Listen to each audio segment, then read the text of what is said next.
Hello दोस्तों, welcome to my channel special Gyan. तो दोस्तों, आज जो है ये यूनाइटेड नेशंस ऑर्गेनाइजेशन का हमारा पार्ट सेकंड है। कल हमने इंट्रोडक्शन पार्ट शुरू किया था, कुछ फैक्ट उसमें पढ़े थे। तो आज की इस वीडियो में हम पढ़ेंगे यूनाइटेड नेशन प्रिंसिपल आर्गन, जो कि कांस्टेबल के एग्ज़ाम में ये टॉपिक डायरेक्टली मेंशन है। United Nation principal organ, there are 6 principal organ. 6 principal organ हैं। कौन कौन से हैं, नाम एक बार ज़रूर पढ़ेंगे। सबसे पहला है United Nation Security council, number second general assembly, number third international court of justice, number 4 economic and Social council, number 5 ट्रस्टशिप council, number 6 secretariat. ये 6 प्रिंसिपल आर्गन है दोस्तों। All were establish in 1945 when United nation was formed. ये सारे के सारे जब United nation 1945 में बना था तब ये आर्गन भी इसके बने थे। तो प्रिंसिपल आर्गन की बात करें तो टोटल यूनाइटेड नेशन के जो प्रिंसिपल आर्गन है वो 6 हैं। एक बार ज़रूर इनके नाम याद रखिए, पढ़िए, ठीक है। अब इनको हम एक बाई एक जो है वो इन डिटेल में पढ़ेंगे। जैसे कि सबसे पहले हम पढ़ेंगे जनरल असेंबली। तो जनरल असेंबली जो है ये क्या है? General assembly is the main policy making organ of the United nation. हम कह सकते हैं कि जो पॉलिसी वगैरह होता है, पॉलिसी कौन बनाता है? पॉलिसी बनाने वाला जो है वो ये जनरल असेंबली ही है, main policy making organ of United Nation. All 193 member are represented in General Assembly. दोस्तों, हमने कल पढ़ा था कि यूनाइटेड नेशन में कितने मेंबर हैं। ओरिजिनली 51 थे, टोटल की बात करें तो 193 थे, है ना। तो सारे के सारे जो 193 मेंबर हैं यूनाइटेड नेशन में, तो वो सारे के सारे रिप्रेजेंट होते हैं कहाँ पे? जनरल असेंबली में, ठीक है। Assembly meet regularly from time to time. Assembly जो है ये रेगुलरली मिलती है टाइम टू टाइम। जैसे कि इसका टाइम पीरियड जो रहता है September to December each year and thereafter as required. September to December जो है इसका एक टाइम पीरियड रहता है, and thereafter as required. और अगर उसके बाद कभी इनको ज़रूरत पड़ी असेंबली बिठाने की तो बैठ सकती है, ठीक है। नेक्स्ट क्या है दोस्तों? General Assembly president elected each year to serve a 1 year term of office. General Assembly का जो प्रेसिडेंट होता है उसको 1 साल के लिए हर साल जो है उसको इलेक्ट किया जाता है, ठीक है। आप कुछ इम्पॉर्टेंट यहाँ पे क्या है जो लेटेस्ट वाले हैं जनरल असेंबली के प्रेसिडेंट, हमने इनको एक बार ज़रूर रीड आउट करना है। हो सकता है करंट का क्वेश्चन कोई ना कोई यहाँ से पूछा जाए। तो 77th लिखा है मैंने, 78th एंड 79th। आपको अगर 78th एंड 79th भी याद रखें तो कोई बात नहीं है। जैसे कि 77th जनरल असेंबली प्रेसिडेंट जो था वो था सबा करोसी, जो कि हंगरी का था। 78th जो है वो डेनिस फ्रांकिस टोबैगो का। एंड 79th जो कि लेटेस्ट है, करंट में क्वेश्चन पूछा जा सकता है, जनरल असेंबली प्रेसिडेंट 79th वो कौन है? फिलमोन यांग, जो कि कैमरून का है। और ये कब से जो है ये मतलब हो गया है, जो इस साल सितंबर से जनरल असेंबली का जो सेशन होता है ना शुरू, सितंबर 2024 ऑनवर्ड से ये जो है फिलमोन यंग है जो कैमरून का है। और पूछा जा सकता है कि ये कितना, इसमें कौन सा नंबर है इसका? तो 79th जनरल असेंबली प्रेसिडेंट है ये, ठीक है। दोस्तों, अब शुरू करते हैं हम। इसके कुछ फंक्शन भी होते हैं जनरल असेंबली के, क्या फंक्शन है? Appointing the Secretary general on the recommendation of Security council.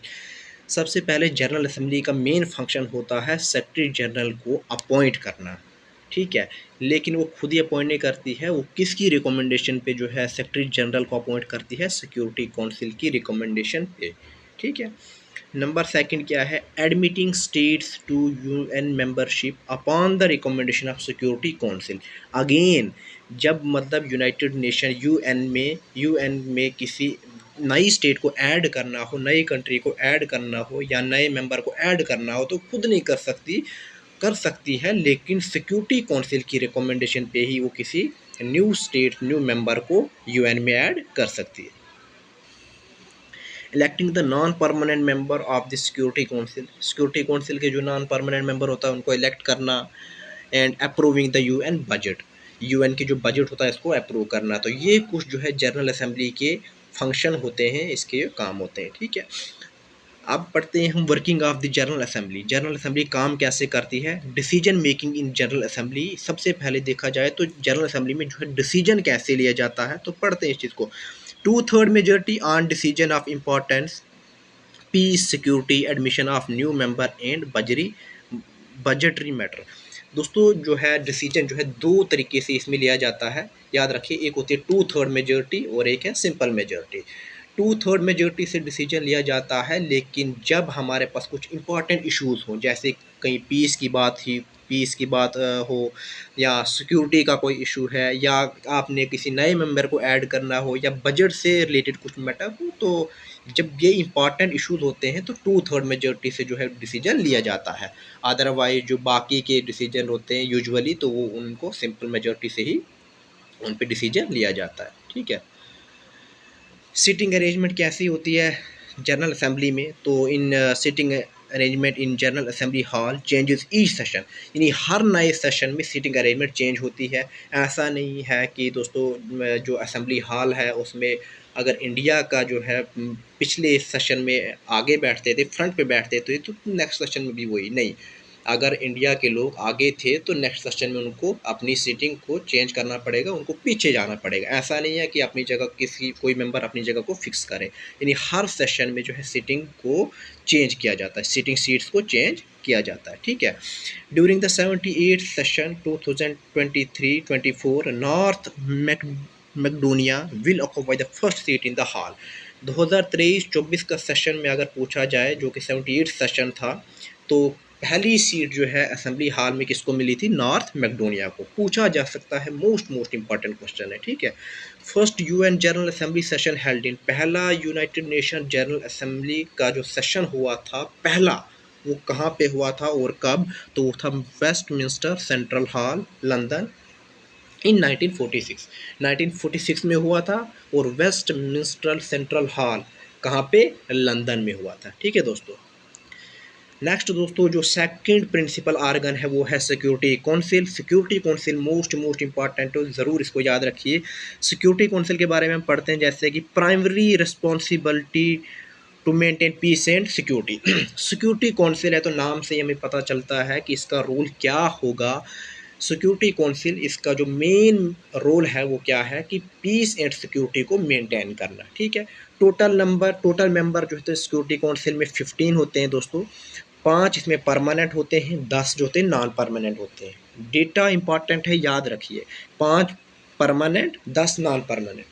Elected for 2 year by general assembly. General assembly जो है इन 15 जो मेंबर होते हैं सिक्योरिटी काउंसिल के अंदर 2 सालों के लिए इलेक्ट करती है। 5 परमानेंट मेंबर जो हैं वो कौन से हैं, China, France, Russian federation, United kingdom and United states. China, France, Russian federation, United kingdom and United states. अब दोस्तों बात करते हैं सिक्योरिटी काउंसिल का प्रेसिडेंट जो है ये हर मंथ में चेंज होता है, ये ज़रूर याद रखिए, हर मंथ में चेंज होता है। First Indian to be the president of United Nation General Assembly, पहला जनरल असेंबली का प्रेसिडेंट नहीं, फर्स्ट इंडियन की बात है, याद रखिए, first Indian to be president of United Nation General Assembly, तो विजय लक्ष्मी पंडित जो है यूनाइटेड नेशन जनरल असेंबली का पहला इंडियन प्रेसिडेंट है, ठीक है। India had been a member of United Nation Security Council, United Nation Security Council का इंडिया मेंबर है। Each year United Nation General Assembly elect 5 non permanent member for 2 year term. हर साल जो है United Nation General assembly जो है 5 जो non permanent member है उनको इलेक्ट करती है 2 सालों के लिए, ठीक है। 10 non permanent seats are distributed on a regional basis as follow. देखिए दोस्तों सिक्योरिटी काउंसिल में टोटल 15 मेंबर है, 5 परमानेंट और 10 नॉन परमानेंट। जो 10 नॉन परमानेंट मेंबर है ना, उनको डिस्ट्रीब्यूट किया जाता है ऑन ए रीजनल बेसिस। कैसे, देखिए सबसे पहले अफ्रीकन एंड एशियन स्टेट्स से बात की जाए तो 5 member, eastern and European state से बात की जाए eastern European 1, Latin America and Caribbean state से 2 मेंबर, और वेस्टर्न यूरोपियन से एंड अदर स्टेट 2। तो सबसे ज़्यादा जो है मेंबर किसमें, अफ्रीकन एंड एशियन स्टेट से, जिसमें 5 मेंबर है, ठीक है। और सबसे कम और सबसे ज़्यादा याद रखना है eastern European state only one member, ठीक है।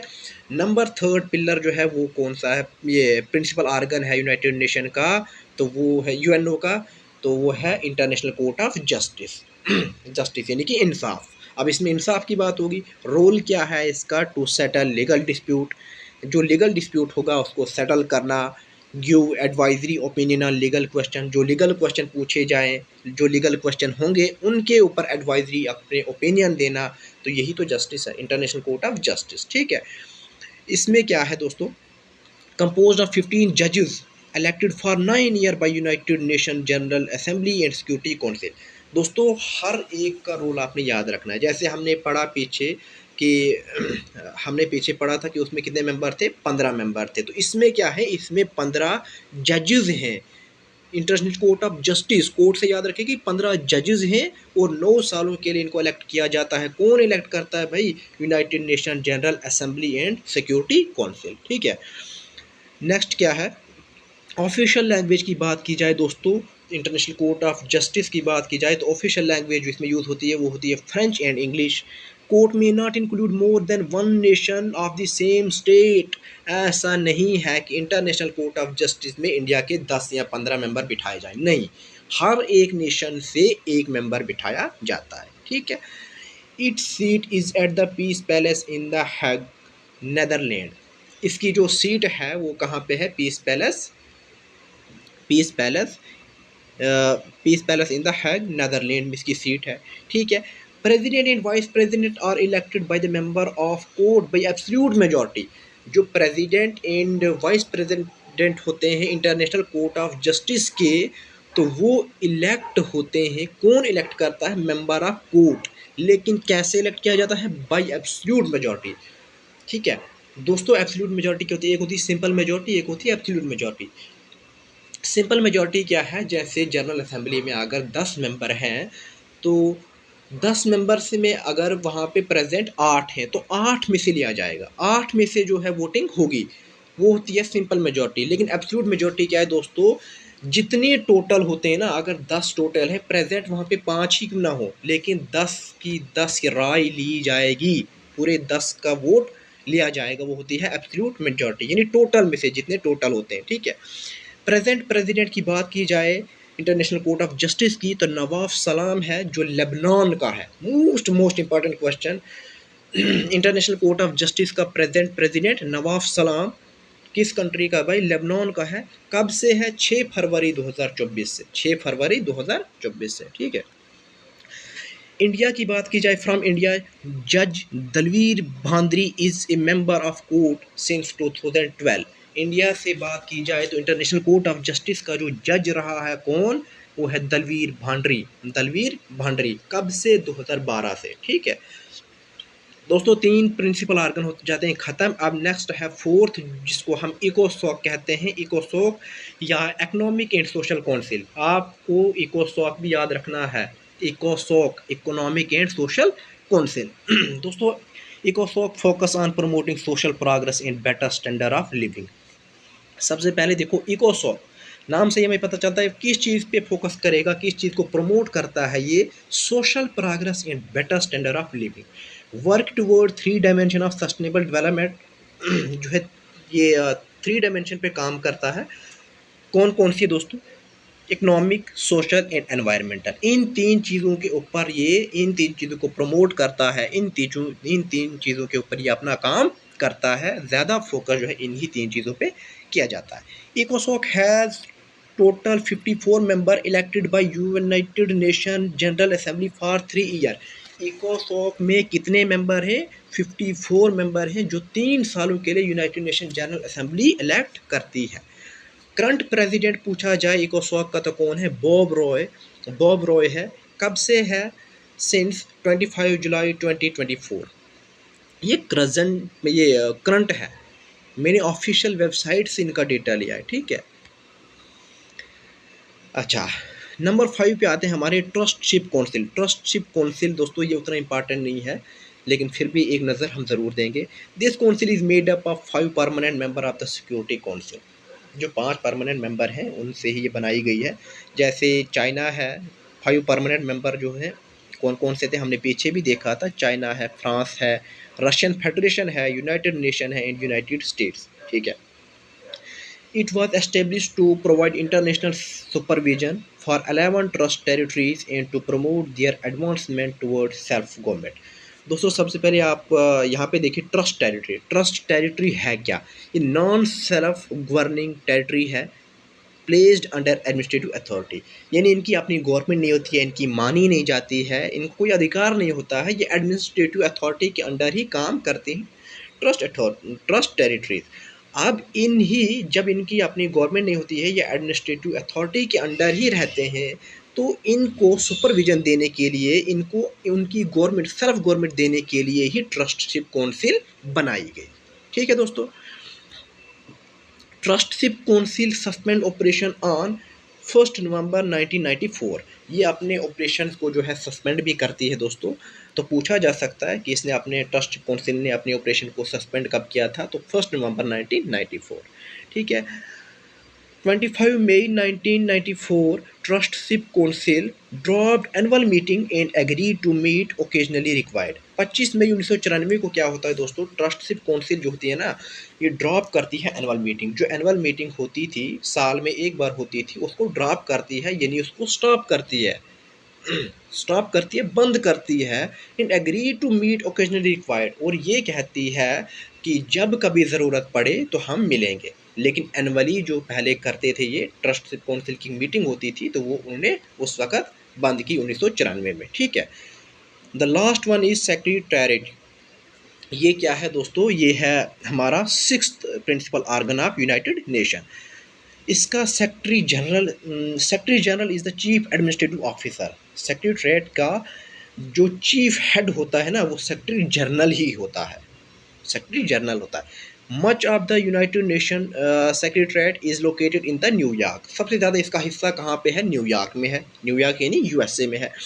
अब अगर इसका सेक्रेटरी जनरल ही मेन हेड होता है, तो सेक्रेटरी जनरल जो है उसको कैसे अपॉइंट किया जाता है, वो भी हमें पता होना चाहिए। Security Council first send a recommendation to the General Assembly which will then appoint the Secretary General. सबसे पहले सिक्योरिटी काउंसिल जो है वो रिकमेंड करेगी किसको, जनरल असेंबली को, और फिर जनरल असेंबली जो है वो अपॉइंट करेगी सेक्रेटरी जनरल को। देखिए जनरल असेंबली ही हमारे इसको सेक्रेटरी जनरल को अपॉइंट करती है, लेकिन किसकी रिकमेंडेशन पे, जैसा उसको सिक्योरिटी काउंसिल रिकमेंड करेगा वैसे ही उसको अपॉइंट करेगा। Security general is appointed to a 5-year term and may serve up to 2 consecutive terms. Security secretary general जो है इसका हेड रहता है, तो इसको 5 सालों के लिए अपॉइंट किया जाता है, 5 सालों के लिए अपॉइंट किया जाता है। And may serve up to 2 consecutive term, और लगातार 2 बार जो है ये मतलब रह सकते हैं, यानी मैक्सिमम 10 साल तक जो है सेक्रेटरी जनरल काम कर सकता है। एक सेक्रेटरी जनरल मैक्सिमम 10 साल तक काम कर सकता है, यानी कि 5 साल के लिए इसको चुना जाता है, इलेक्ट किया जाता है, लेकिन उसके बाद 5 साल इसको फिर एक मतलब मौका मिलता है कि वो काम कर सकता है। मैक्सिमम कंटिन्यूली पूछे कोई तो 10 साल तक वो काम कर सकता है। अब दोस्तों करंट सेक्रेटरी जनरल जो है इसका तो कौन सा है, एंटोनियो गुटेरेस, जो कि 2017 से है, पोर्टुगल का है। अब कुछ दोस्तों प्रिंसिपल आर्गन हमारे हो जाते हैं ख़त्म। इन डिटेल हमने पढ़ा। अब कुछ इंपॉर्टेंट फैक्ट्स हैं जो आपका एग्जामिनर आपसे पूछ सकता है। तो सबसे पहले देखिए बोट्रस गाली जो है ये इजिप्ट का है। ये क्यों इंपॉर्टेंट हो जाता है, first Secretary General of United nation from African continent. African continent से पहला सेक्रेटरी जनरल पूछे तो बोट्रस का नाम आपको याद आना चाहिए। और 6th secretary General of United nation ये उतना इंपॉर्टेंट नहीं है ना। तो अफ्रीकन कंटिनेंट का पहला अगर पूछे तो बोट्रस, ठीक है। Secretary General of United Nation to receive Nobel Peace Prize. अब यूनाइटेड नेशन के कुछ सेक्रेटरी जनरल ऐसे जिन्होंने नोबेल पीस प्राइज को रिसीव किया, जिनको मिला, तो वो कौन कौन से हैं, जैसे एक डैग हमॉक्सजोल्ड है, इसको पास्तुमा में मिला था, पास्तुमोस, और कब मिला था, 1961 में मिला था। ये इसका नाम ज़रूर याद रखें, किस फील्ड में मिला और कब मिला, ठीक है। कोफ़ी अनान जो है ना, ये काफ़ी मशहूर नाम है। ये 7th सेक्रेटरी जनरल था यूनाइटेड नेशन का। इसको 2001 में मिला था, और हमने कल भी इंट्रोडक्शन पार्ट में पढ़ा था, पीस में मिला था इसने, है ना। First Secretary General of United Nation to emerge from the rank of United Nation staff, most important, Kofi Annan जो था 7th secretary general United nation का था। लेकिन कोफी अनान ही एक ऐसा सेक्रेटरी जनरल था यूएन का जिसको डायरेक्टली अपॉइंट नहीं किया था, डायरेक्टली अपॉइंट नहीं हुआ था ये सेक्रेटरी जनरल, बल्कि ये पहले एज ए स्टाफ मेंबर काम करता था, वहाँ से रैंक हासिल करते करते करते सेक्रेटरी जनरल की पोस्ट तक पहुँचता है। तो पूछा जा सकता है कि इन में से कौन सा ऐसा है जिसको डायरेक्टली अपॉइंट नहीं किया है, बल्कि वो पहले एज ए स्टाफ मेंबर काम करता था। ठीक है, तो वो था कोफी अनान। ठीक है, he shared his Nobel Peace Prize to United Nation in 2001। दोस्तों जब इसको 2001 में नोबल पीस प्राइज मिलता है तो ये जो है यूनाइटेड नेशन से उसको शेयर करता है। मोस्ट इंपॉर्टेंट हो जाता है, कोफी अनान को ज़रूर पढ़िए। फादर ऑफ यूनाइटेड नेशन जो है वो किसको माना जाता है? कॉर्ड्रल हल को माना जाता है father of United Nation. He was awarded Nobel Peace Prize in 1945 for playing a prominent part in planning of the United Nation which replaced the League of Nation in 1945।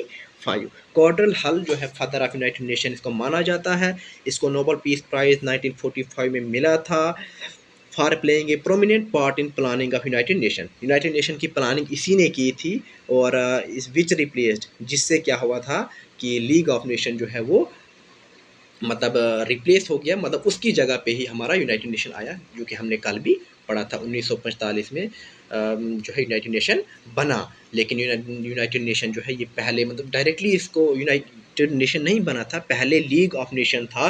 League of nation को replace किया, उसकी जगह पे ही United nation आया। ठीक है दोस्तों, sir ए रामास्वामी जो है मुदलियार, ये भी एक इम्पॉर्टेंट पर्सनैलिटी है। Signed UN charter on behalf of India in 26 जून 1945। 26 जून 1945 में दोस्तों इंडिया के बिहाफ, इंडिया की तरफ से यूनाइटेड नेशन को किसने साइन किया? मोस्ट इम्पॉर्टेंट, पूरे सेशन का शायद सबसे ज़्यादा इम्पॉर्टेंट क्वेश्चन यही है कि 26 जून 1945 को यूनाइटेड नेशन चार्टर जो है इसको इंडिया की तरफ से किसने साइन किया? तो सर ए रामास्वामी मुदलियार। ठीक है, अच्छा, रुचिरा कंबोज जो है परमानेंट रिप्रेजेंटेटिव है of the United nation since 2022। Indian permanent representative पूछा जाए तो कौन है? रुचिरा कंबोज। कब से है? 2022 से। तो दोस्तों आपको कैसी लगी ये वीडियो? इतनी मेहनत करने के बाद ही ये छोटा सा लेक्चर बनता है दोस्तों, तो इस लेक्चर को ज़रूर लाइक करें दोस्तों, और कमेंट में अपनी राय ज़रूर दें। ठीक है, थैंक यू दोस्तों।